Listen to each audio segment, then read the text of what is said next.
আসসালামু আলাইকুম। আপনারা সবাই কেমন আছেন? আশা করি ভালো আছেন। আজকে আমরা যেটা পড়ব সেটা হচ্ছে রেজোন্যান্স এবং মেসোম্যারিক ইফেক্ট। এই দুইটা বিষয় নিয়ে আজকে আমরা কথা বলতে চাই। তো প্রথমে বলে রাখি যে রেজোন্যান্স ইফেক্ট এবং মেসোম্যারিক ইফেক্ট দুইটাকেই আমরা মোটামুটি বলে ফেলি যে দুইটাই হচ্ছে সেম, দুইটা একই জিনিস। কিন্তু আসলে বিষয়টা এমন না, দুইটা মানে পুরোপুরি সেম না, দুইটার মধ্যে অনেক মিল আছে, কিন্তু রেজোনেন্স ইফেক্ট এবং মেসোমারিক ইফেক্ট দুটো একই জিনিস সেটা কিন্তু বলা যাবে না।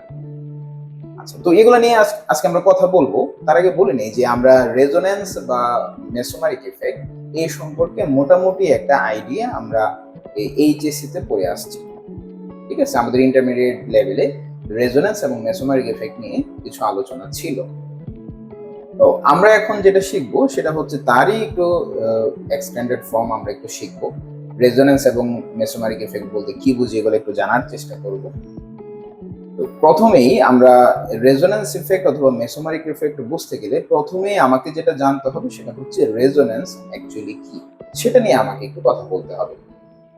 তাহলে প্রথমে রেজোনেন্সের একটা সংজ্ঞা দিয়ে দিই। অ্যাকচুয়ালি রেজোনেন্স কি, খুব সহজ করে আমি যদি বলি, রেজোনেন্স হচ্ছে কনজুগেটেড সিস্টেমে ইলেকট্রনের, আমরা যদি বলি ইলেকট্রনের রিডিস্ট্রিবিউশন, মানে কনজুগেটেড সিস্টেমে পাই ইলেকট্রনের রিডিস্ট্রিবিউশনটাকে আমরা রেজোনেন্স বলি।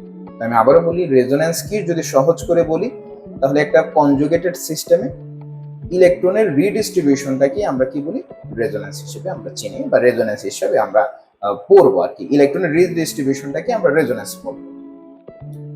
তো ঘটনা হচ্ছে, আমরা কি এরকম কোন মলিকুলের সাথে পরিচিত যা যেখানে রেজোনেন্স ঘটে বা আমরা পড়ে আসছি? তার আনসার হচ্ছে হ্যাঁ, আমরা রেজোনেন্স কি সেটা আমরা পড়ে আসছি। এবং আপনারা সবাই জানেন, আমরা যেহেতু অর্গানিক কেমিস্ট্রি করতেছি, তো আপনার বেনজিনের সাথে নিশ্চয়ই পরিচিত, বেনজিন সম্পর্কে আমরা জানি। তো এই বেনজিনে কিন্তু বেনজিনের যে স্ট্রাকচার, আমি যদি স্ট্রাকচার একটু ড্র করি তাহলে আপনি বুঝবেন। অ্যাকচুয়ালি আপনি এটা জানেন, দেখেন আপনি একটু খেয়াল করেন।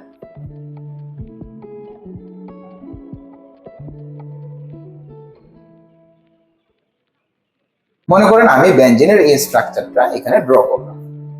এখন আমি যদি বলি যে এটাই বেনজিনের অ্যাকচুয়াল স্ট্রাকচার, মানে এটাই বেনজিন, তাহলে কি সত্যি হবে? মানে তাহলে কি এটা সঠিক হবে? তার অর্থ হচ্ছে না, এটা সঠিক হবে না। কারণ বেনজিনের শুধু যদি আমি বলি যে এটাই বেনজিনের স্ট্রাকচার, মানে বেনজিনের আর কোনো স্ট্রাকচার নাই, এটাই বেনজিনের স্ট্রাকচার, তাহলে এটা কিন্তু ভুল হবে এই কথাটা বলা। কেন ভুল হবে? কারণ বেনজিনের এই স্ট্রাকচার দিয়ে বেনজিনের সকল কিছু ব্যাখ্যা করা যায় না।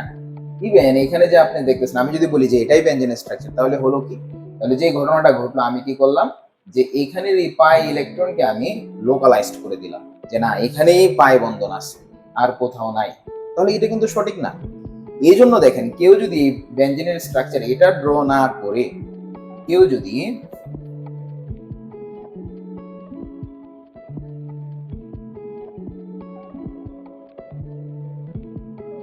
দেখেন তো, কেউ যদি বেনজিনের স্ট্রাকচারে যে এটা ড্র না করে কেউ যদি এটা আঁকে, তাহলে কি আপনি বলতে পারবেন নাকি যে তারটা ভুল? কারণ না, তাহলে সেটা তো বলা যাবে না, এটাও ভুল বলা যাবে না। তার মানে এটাও বেনজিনের স্ট্রাকচার আমরা ড্র করতে পারি, এটাও বেনজিনের স্ট্রাকচার ড্র করতে পারি, কিন্তু বেনজিনের অ্যাকচুয়াল যে ধর্ম, এটা এই দুইটা স্ট্রাকচারের একটা দিয়েও পুরোপুরি ব্যাখ্যা করা যায় না, তাহলে এরপর, তাহলে বেনজিনকে কিভাবে দেখানো হয়? আমরা সেটাও আমরা জানি যে বেনজিনকে কিভাবে দেখানো হয়। বেনজিনকে এই দুইটা স্ট্রাকচারের হাইব্রিড আকারে দেখানো হয়। কিভাবে দেখানো হয় দেখেন, এদিকে একটু খেয়াল করেন। বেনজিনকে কিন্তু আমরা এভাবেও পড়ে আসছি যে বেনজিন কিভাবে দেখানো হয়। তাহলে এই যে বেনজিনকে আমরা পুরোপুরি এটাও বলতেছি না, এটাও বলতেছি না, বেনজিনের অ্যাকচুয়াল যে রিপ্রেজেন্টেশন এটা কিন্তু এটা বেনজিনের হাইব্রিড বলতেছি আমরা, যে এটা হচ্ছে স্ট্রাকচার, বেনজিনের স্ট্রাকচার, মানে এই দুইটা স্ট্রাকচারের হাইব্রিড হচ্ছে এটা। আর এই যে এটাকে যে আমরা যে এভাবে প্রকাশ করলাম, এটা প্রকাশ করার কারণে হচ্ছে রেজোন্যান্স। মূল ঘটনাটা হচ্ছে রেজোন্যান্স। আচ্ছা, তো এটা তো গেলো একটা অর্গানিক কেমিস্ট্রির একটা যৌগ, তাই না? একটা আমরা আমরা যদি বলি এটা একটা জৈব যৌগের অংশ। আমরা কি রেজোন্যান্স অজৈব যৌগ কি আমরা দেখি? কারণ হচ্ছে হ্যাঁ, আমরা অজৈব যৌগেও রেজোন্যান্স পড়ে আসছি। কোথায়? আপনি একটু খেয়াল করেন, আপনি যদি এই স্ট্রাকচার দিকে একটু খেয়াল করেন, কার্বনেটেড স্ট্রাকচারের দিকে যদি খেয়াল করেন, আপনি একটু খেয়াল করে দেখেন তো দেখি, কার্বনেটেড স্ট্রাকচার কেউ যদি, তাই না, কার্বনেটেড স্ট্রাকচার কেউ যদি বলে যে এটাই কার্বনেটের স্ট্রাকচার, তাহলে কি তার কথা পুরোপুরি সঠিক হবে না? না, আপনি কি করতে পারেন যে না কার্বনেটের স্ট্রাকচার আপনি এটাও তো ড্র করতে পারেন, হ্যাঁ আঁকা যায় তো, এটাও এটাও আঁকানো যাবে কার্বনেটের স্ট্রাকচার। এখন কেউ যদি বলে যে না আমি এটা না আমি এটা ড্র করবো, তাহলে কি সঠিক হবে না? হ্যাঁ এটাও তো সঠিক। তাহলে দেখেন তো দেখি এই কার্বনেটের স্ট্রাকচার আমি যদি এটা ড্র করি, এটা ড্র করি, এই দুইটা স্ট্রাকচারই কিন্তু এটা এবং এটা, এই দুইটা স্ট্রাকচারই কিন্তু অ্যাকচুয়াল কার্বনেটকে কিন্তু রিপ্রেজেন্ট করে না। তাহলে কোনটা অ্যাকচুয়াল কার্বনেটকে রিপ্রেজেন্ট করে? এই স্ট্রাকচারটা অ্যাকচুয়াল কার্বনেটকে রিপ্রেজেন্ট করে। এখন এটা কিভাবে লিখলাম দেখেন, একটু খেয়াল করে দেখেন। এই যে আমি যদি এই এটা ধরে নেন, এটা হচ্ছে স্ট্রাকচার 1 আর এটা হচ্ছে স্ট্রাকচার 2। স্ট্রাকচার 1 এর ক্ষেত্রে আপনি চিন্তা করেন এখানে আছে কার্বন অক্সিজেনের মধ্যে ডাবল বন্ধন। তো আমি যদি কাজ করি যে এইখানের ইলেকট্রন যদি এখানে শিফট করি আর এইখানের এটা যদি এখানে দিয়ে দিই, তাহলে একটু খেয়াল করে দেখেন তো আমরা কিন্তু স্ট্রাকচার 1 পেয়ে যাই, তাই না? আমরা কিন্তু স্ট্রাকচার 1 পাচ্ছি। ক্লিয়ার? এখন কেউ বলতে পারে যে না আমি আমি এটা করবো কেন, আমি তো অন্যটা দিয়েও করতে পারি, এই স্ট্রাকচার বানানো যায়। হ্যাঁ বানানো যাবে তো, কিভাবে বানানো যাবে দেখেন। আমরা যদি এই কাজটা করি, এটা হচ্ছে এটা ধরেন স্ট্রাকচার 2, স্ট্রাকচার 2 এর জন্য আমরা কি করতে পারি, ধরেন এটা স্ট্রাকচার 2, এটা লাল কালি দিয়ে বোঝাইলাম। এখন কি হতে পারে, এখন যে ঘটনা ঘটতে পারে, আপনি যে নীল রঙের যে আলো, আপনি ইচ্ছে করলে এটাকে এইভাবে না শো করে অন্যভাবে দেখানো যাবে। কিভাবে? যে আপনি ইচ্ছে করলে এটাকে এইভাবে দেখাতে পারেন যে ইলেকট্রন এখানে আসলো আর কি করলো, এই ইলেকট্রন এখানে শিফট করলো। ঠিক আছে, যদি আপনি এটা করে দেন তাহলে দেখুন আপনি কিন্তু স্ট্রাকচার 2 পাচ্ছেন। তাহলে একটু খেয়াল করে দেখেন তো এখানে যে ইলেকট্রন, এই যে ইলেকট্রনের কি হলো, এখানে রিডিস্ট্রিবিউশন হয়ে গেল না ইলেকট্রনের?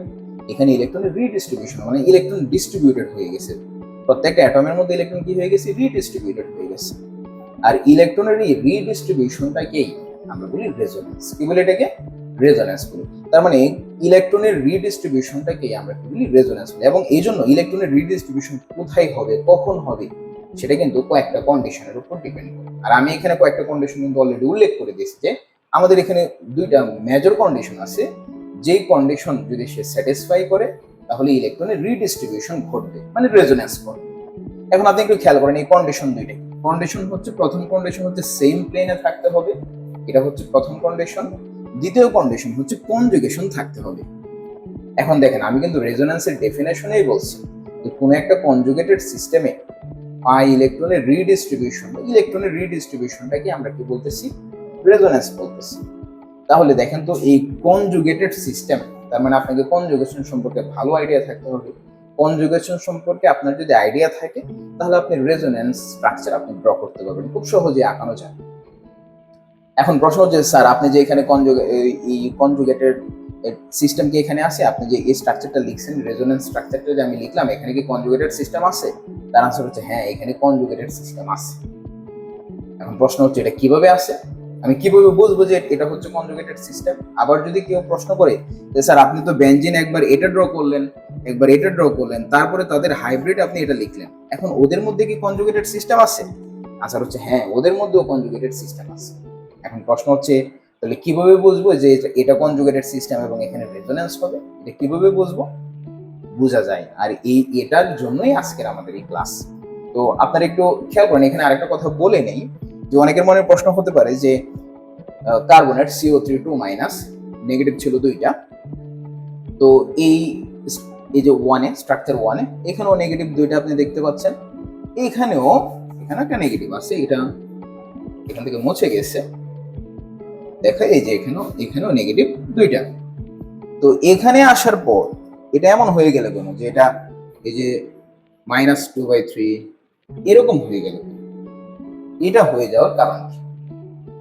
তারও কিন্তু এক্সপ্লেনেশন আছে কিভাবে হলো, আমরা যদি একটু বলি তাহলে একটু খেয়াল করে দেখেন তো দেখি। এই যে এই নেগেটিভ, এখানে একটা নেগেটিভ এখানে একটা নেগেটিভ, কয়টা নেগেটিভ? দুইটা নেগেটিভ চার্জ। বলুন তো দেখি এই স্ট্রাকচারে এটাতে এই দুইটা নেগেটিভ চার্জ কয়টা পরমাণুর মধ্যে ছড়িয়ে পড়ছে আমি যদি বলি, একটু খেয়াল করে দেখেন তো দেখি।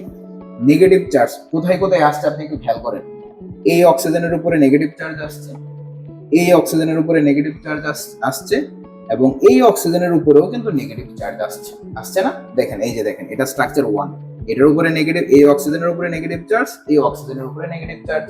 ধরে নেন এটাকে আমি বলতেছি অক্সিজেন 1, অক্সিজেন 1 এর উপরে নেগেটিভ চার্জ, এটাকে বলতেছি অক্সিজেন 2, তার উপরে নেগেটিভ চার্জ। আবার দেখেন স্ট্রাকচার 2 তে এটা ছিল অক্সিজেন 1, এটা ছিল অক্সিজেন 2, আর এটা হচ্ছে অক্সিজেন 3। আপনি দেখেন তো স্ট্রাকচার 2 তে অক্সিজেন 3 এর উপরেও কিন্তু নেগেটিভ চার্জ। তাহলে আমি যদি বলি দুইটা নেগেটিভ চার্জ কয়টা পরমাণুর মধ্যে ডিস্ট্রিবিউটেড হয়ে গেছে, তার আনসার হচ্ছে 3টা পরমাণুর মধ্যে ডিস্ট্রিবিউটেড হয়ে গেছে। তাহলে আমি যদি বলি তাহলে প্রত্যেকটা অ্যাটম মানে চার্জের কত অংশ করে পাবে, মানে কতটুকু নেগেটিভ চার্জ পাবে, আপনি একটু হিসাব করে দেখেন, ঐকিক নিয়মের মতো করে দেখি। কিভাবে বলতে পারি যে দুইটা নেগেটিভ চার্জ কয়টা পরমাণুর মধ্যে আছে, 3টা পরমাণুর মধ্যে আছে। তাহলে একটা পরমাণুতে কয়টা নেগেটিভ চার্জ দেখি। তাহলে আমরা কি লিখতে পারি যে 3টা পরমাণুর মধ্যে নেগেটিভ চার্জ হচ্ছে কয়টা, দেখেন 1টা 2টা 3টা পরমাণুর মধ্যে নেগেটিভ চার্জ ছড়ায় পড়ছে কয়টা, 2টা নেগেটিভ চার্জ। তাহলে 2টা নেগেটিভ চার্জ লিখলাম -2। সুতরাং একটা পরমাণুর মধ্যে কয়টা নেগেটিভ চার্জ, -2/3। তো এই ঘটনাটা এভাবে আসছে। মনে হয় আপনি বুঝতে পারছেন যে এটাকে আমি কিভাবে এভাবে রিপ্রেজেন্ট করলাম। ওকে, আচ্ছা। তো এখন আসেন, আমরা বলতেছিলাম রেজোন্যান্স, এবং রেজোন্যান্স বলতেছিলাম যে ইলেকট্রনের রিডিস্ট্রিবিউশন, এবং আপনি কিন্তু এখানে দেখতে পাচ্ছেন যে ইলেকট্রন কিন্তু এক জায়গায় সীমাবদ্ধ নয়, ডিস্ট্রিবিউটেড হয়ে গেছে, আর এই ঘটনাটাকে রেজোন্যান্স বলা হয়। আচ্ছা, তো রেজোন্যান্স হওয়ার জন্য নিশ্চয়ই কিছু কন্ডিশন আছে, এবং কন্ডিশনের কথা আমরা এখানে উল্লেখ করে ফেলছি। দুইটা কন্ডিশন, কথা হচ্ছে সেম প্লেনে থাকতে হবে, মানে কো প্লানার হতে হবে, আর হচ্ছে কনজুগেশন থাকতে হবে। এখন প্রশ্ন হচ্ছে যে স্যার সেম প্লেনে কেন থাকতে হবে, কো প্লানার কেন হতে হবে? তো আমরা জানি যে আপনি যদি বেনজিনের যদি স্ট্রাকচারটা একটু যদি দেখে থাকেন, ইন্টারমিডিয়েটে কিন্তু ছিল, আমি কিন্তু বলতেছি যে আপনারা কিন্তু এটা পড়ে আসছেন, ইন্টারমিডিয়েটে এটা ছিল। বেনজিনের যদি আপনি স্ট্রাকচারটা দেখে থাকেন, আপনি যদি দেখেন যে বেনজিনের কার্বন 6টা আছে, তো প্রত্যেকটা কার্বন কিন্তু সেম প্লেনে অবস্থিত, একই তলে অবস্থিত। তো একই তলে অবস্থিত হলে সুবিধা কি? একই তলে অবস্থিত হলে সুবিধা হচ্ছে ওদের মধ্যে ওভারল্যাপিংটা স্মুথলি হবে। ওভারল্যাপিং মানে কন্টিনিউয়াস ওভারল্যাপিং হবে। আর রেজোন্যান্স হওয়ার জন্য কন্টিনিউয়াস ওভারল্যাপিং খুব গুরুত্বপূর্ণ, মানে কন্টিনিউয়াস ওভারল্যাপিং হতেই হবে রেজোন্যান্স যদি হতে চাই। ঠিক আছে, মানে এটা একটা কন্ডিশন যে কন্টিনিউয়াস ওভারল্যাপিং হতে হবে। তো দেখেন যদি সেম প্লেনে না থাকে, মানে যদি সেম প্লেনে না থাকে, তাহলে ওদের মধ্যে কন্টিনিউয়াস ওভারল্যাপিং হবে না। ঠিক আছে, তো আর এই কন্টিনিউয়াস ওভারল্যাপিং এর জন্যই আমাদের কি লাগবে, যে যতগুলো পরমাণু আছে প্রত্যেকটা পরমাণুকে সেম প্লেনে থাকতে হবে। ঠিক আছে, কারণ সেম প্লেনে না থাকলে, যদি প্রশ্ন করা হয় কেন সেম প্লেনে থাকতে হবে, কারণ সেম প্লেনে থাকলে কন্টিনিউয়াস ওভারল্যাপিং হবে, আর কন্টিনিউয়াস ওভারল্যাপিং মানে হচ্ছে ইলেকট্রনের ডিলোকালাইজেশনটা স্মুথলি হবে। ঠিক আছে, এই জন্য এটাকে সেম প্লেনে থাকতে হবে। এরপরের কন্ডিশন যেটা সবচেয়ে গুরুত্বপূর্ণ, সেটা হচ্ছে কনজুগেশন থাকতে হবে, এবং এই কনজুগেশন থেকেই অ্যাকচুয়ালি যে আমরা অনেক রেজোনেটিং স্ট্রাকচার আমরা ড্র করতে পারবো। তাহলে এখন আসেন যে কনজুগেশন, এই কনজুগেশন কয় ধরনের হতে পারে সেটা আমি বোর্ডে কিছুটা মেনশন করে দেওয়ার চেষ্টা করছি। আপনি একটু দেখেন কনজুগেশন, টাইপস অফ কনজুগেশন, কয় ধরনের কনজুগেশন হতে পারে। প্রথম কথা যদি বলি যে পাই বন্ড, আমি এটাকে ভার্সেস দিয়ে বলছি যে পাই বন্ড বনাম পাই বন্ড, মানে পাই বন্ডের সাথে পাই বন্ডের কনজুগেশন হতে পারে। তো এটার এক্সাম্পল কোথায়, প্রথমে এটাকে কিভাবে দেখানো যায়, তো আমরা এটাকে একটু দেখানোর চেষ্টা করি, তারপরে আমরা আলোচনায় আসতেছি।